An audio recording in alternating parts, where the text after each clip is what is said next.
상대방이 내 얘기를 듣고 싶게 만들어야 재회 시도를 할 수 있죠.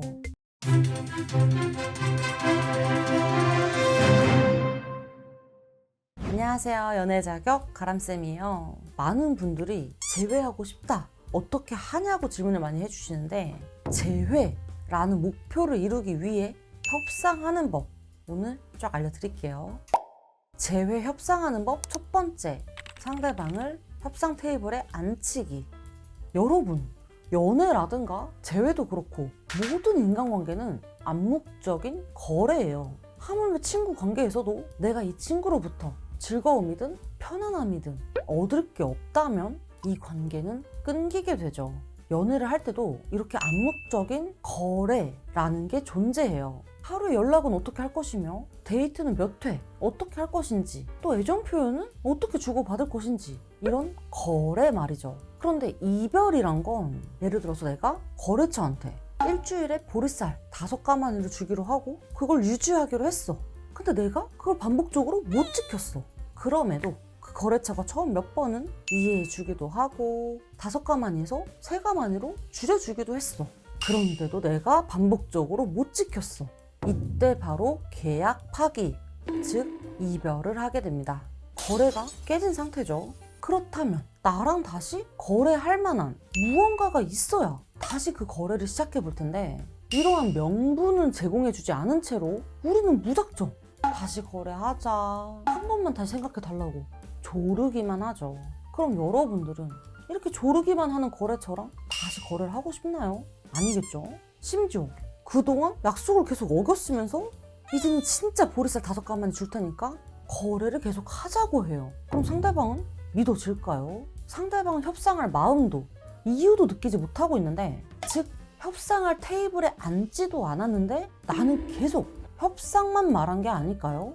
일단 상대가 협상할 자리에 앉고 싶도록 만들어 놓고 그 자리에 앉았을 때 협상을 시작해야죠. 그러려면 나랑 다시 거래할 어떤 가치가 있어야 하고요. 연애는 좋은 감정만 가지고도 시작할 수 있어요. 하지만 재회는 다르죠. 상대방 입장에선 시간, 돈, 마음, 이렇게 많은 것을 투자해야 되는 게 연애인데, 이 연애를 통해서 얻는 것보다 손해가 더 크다면 당연히 그 거래를 하지 않겠죠. 여러분들도 그렇지 않나요? 그러니까 무작정 다시 거래를 하자고 떼를 쓰는 게 아니라, 기존에 내가 약속을 지키지 못해서 느꼈을 상대방의 감정에 대한 공감과 그것으로 인해 상대방이 보았을 피해에 대한 보상, 또 앞으로 어떻게 할 것인지에 대한 대안이 필요해요. 이 부분이 바로 너 1번과 3번에 해당하는데요. 관련해서는 너 너무너가 재생목록 참고해주세요. 여러분, 보리쌀 5가마니 주는 거래처는 다른 데도 많아요. 그런데 굳이 그 약속을 반복적으로 어긴 나랑 다시 거래할 필요는 없다는 거죠.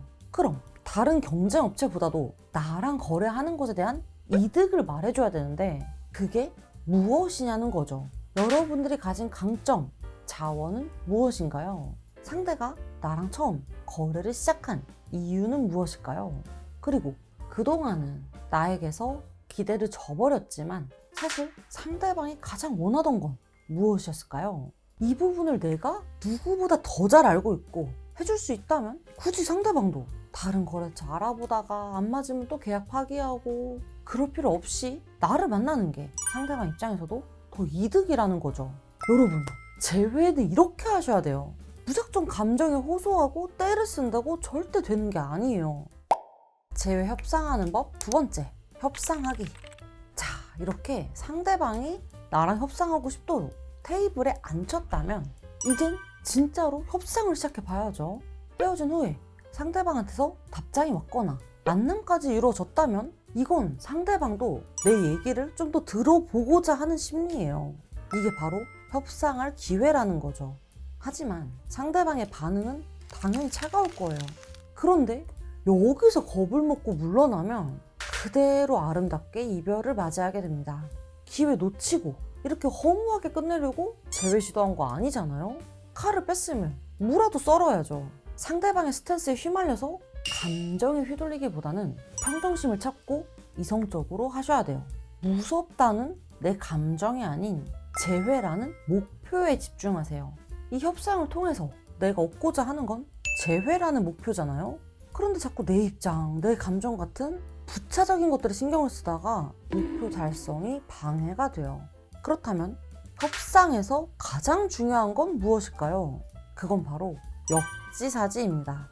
상대방이 단호하다면 왜 단호한지 상대방의 입장에서 생각을 해봐야 되고, 상대방의 감정, 생각, 니즈를 파악해서 내가 어떻게 공략을 할지 전략을 짜줘야 돼요.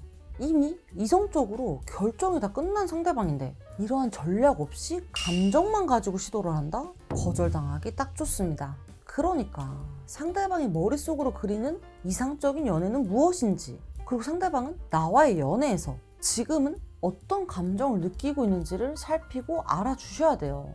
이걸 모르겠다면 상대방이 과거 했던 말들, 표정, 행동들 다 면밀히 분석하셔서 반드시 찾으셔야 하고요. 만약 이 부분 혼자 하시기 어렵다 하시는 분들은 고정 댓글 링크 통해서 상황 자세히 보내주세요. 저희가 같이 의논해 드릴게요. 이렇게 분석이 다 되었다면 제가 연애는 뭐라고 말씀드렸죠? 거래라고 말씀드렸죠? 상대방을 얻기 위해 나는 무엇을 줄 수 있을까? 이 부분 정말 중요한데요. 근데 많은 분들이 사랑이란 걸 추상적인 감정, 마음으로만 알고 계세요. 하지만 동물들은 득과 실을 따지지 않죠. 이성을 가진 사람이니까 득과 실을 따지면서 관계를 맺는 거고요. 특히나 지금처럼 계약이 파기된 이별 상황이라면 더더욱이요. 우리가 상대방한테 재회를 원해서 연락을 보낼 때 상대방이 하는 생각은 딱 이거예요. 내가 왜 너를 다시 만나야 되는데? 근데 이 물음에 대한 대답은 준비가 안 된 채로 그저 사랑하는 마음 하나만 가지고 상대방한테 연락을 시도한단 말이죠. 헤어진 후에는 내가 상대방을 얼마나 사랑하는지, 얼마나 진심인지 이 마음만 가지고는 다시 만날 수가 없어요. 왜냐면 상대방도 이미 내 단점을 다 보고 실망도 하고 노력도 해봤는데 안 되니까 어렵게 내린 결정인데, 그만큼의 무언가는 상대방한테 가지고 가야죠. 여기까지 이해가 되셨을까요? 자, 오늘 이렇게 재회하기 위해 상대방과 협상하는 법 쫙 알려드렸는데 도움 되셨다면 구독, 좋아요, 댓글, 알람 설정까지 부탁드리고요. 저희는 여러분들의 행복한 연애와 결혼 생활을 진심으로 응원합니다. 다음에 또 뵐게요. 안녕.